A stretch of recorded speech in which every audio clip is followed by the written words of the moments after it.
բանակցային թղթերի վրա, ընդհանրապես խոսում է մի բանի մասին եւ ապացուցում է, որ Նիկոլը դեմ է եղել Արցախի հայկականությանը, Նիկոլը դեմ է եղել, որպեսզի մեր հայրենիքը 42000 քառակուսի կիլոմետրից ավելի լինի, անվտանգ լինի եւ կայուն լինի։ Այդ չեմ ասում, որ մենք բոլորս դեռևս սպասում ենք, որ Նիկոլը հրապարակի, դե բանակցային ժառանգություն ինքը համարել է նաեւ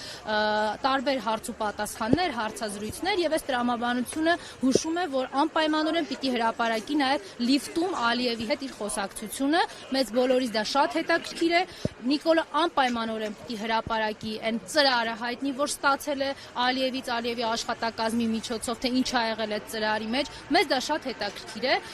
թույլ տվեք նաև հիմնավոր կասկած հայտնեմ առ այն, որ այնտեղ ուղղակի Արցախի վաճառքի գինն էին պայմանավորում եւ Հայաստանի շահը դավաճանելու գիններ պայմանավորում, բայց մեզ դա էլ է հետաքրքիր, որտեղ դա մեծ նշանակություն ունենալու Նիկոլի մեղադրական